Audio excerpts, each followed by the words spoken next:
É nessa sociedade onde a psicologia normativa é invocada para ser a ciência mestra da educação.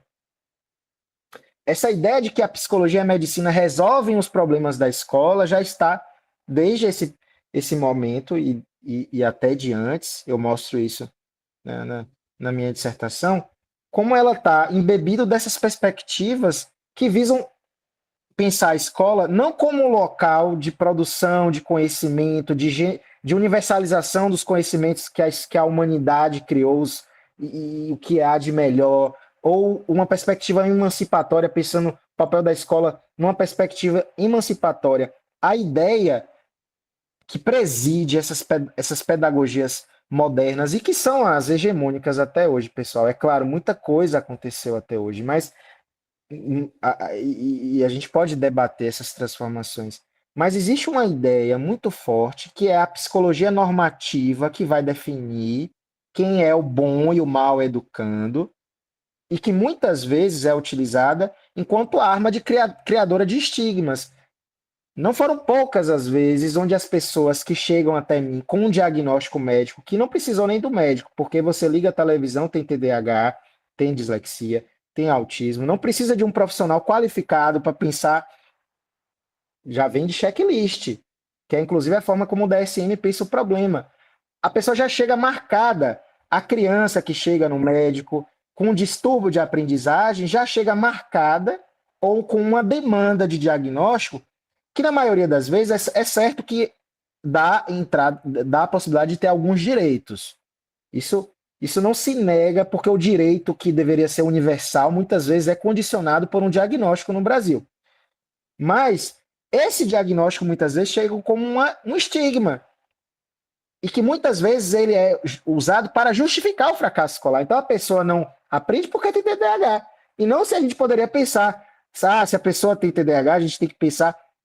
Pode até pensar, e por vezes diz isso, mas o que se generaliza na escola pública, principalmente, porque às vezes até a escola particular, o diagnóstico pode servir para ter uma sala menor e etc. E às vezes isso chega na escola pública. Na maioria das escolas, quem conhece aqui a situação da escola pública no Brasil, que inclusive polícia está na escola, pessoal, vocês imaginam qual é a função de um policial na escola?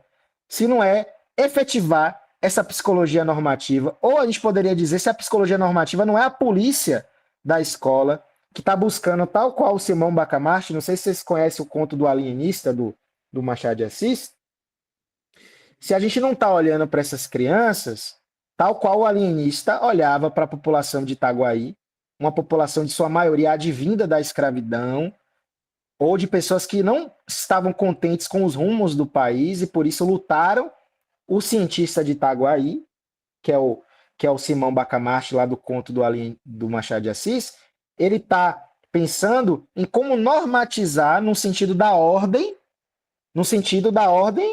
que interessa ao desenvolvimento do capitalismo, a essa roda do lucro continuar andando, a escola continuar como um local não de democratização de um ensino, mas um local de exclusão. E pode ser. E a gente luta para que ela seja um local de democratização, mas muitas vezes é um local de exclusão. Esse diagnóstico médico-psicológico, eu vou estudar as raízes disso, porque ainda que o processo de medicalização da educação hoje, que é a, que são as ideias, que é esse processo onde a medicina e a psicologia ela é chamada para resolver problemas que estão no chão da escola, que são problemas pedagógicos, das pedagogias utilizadas, que são problemas políticos, econômicos. Quando a gente chama de doença, a gente muda o endereço. Porque quando a gente chama de doença, na maioria das vezes, a gente convoca o médico. Convoca, mas não vai convocar o presidente da República, não vai convocar as organizações políticas para cobrar, sabe? Esse é o risco da gente trabalhar com categorias médico-psicológicas no sentido do diagnóstico normativo dentro da escola. É claro que eu quero especialmente ouvir vocês também para pensar em outras, que aqui a psicologia ela não é uma coisa só, a medicina não é uma coisa só. Eu trago esse exemplo, eu vou estudar alguns médicos sanitaristas no Brasil que são embebidos dessas perspectivas racistas, mas existiu luta, existiu resistência, existiu organização. E eu tenho falado muito desse assunto porque eu acho que quando a gente coloca na medicina e na psicologia esse lugar, na minha visão, inclusive, perde o papel ou a autonomia da pedagogia, do professor, porque aí a gente não vai mais falar das condições de trabalho do professor, a gente tem que medicar todo mundo, levar para o médico, sabe? Então, assim, é, eu vou parar por aqui. Eu teria muitas coisas a falar, mas a síntese aqui do que eu quero trazer é o seguinte, pessoal.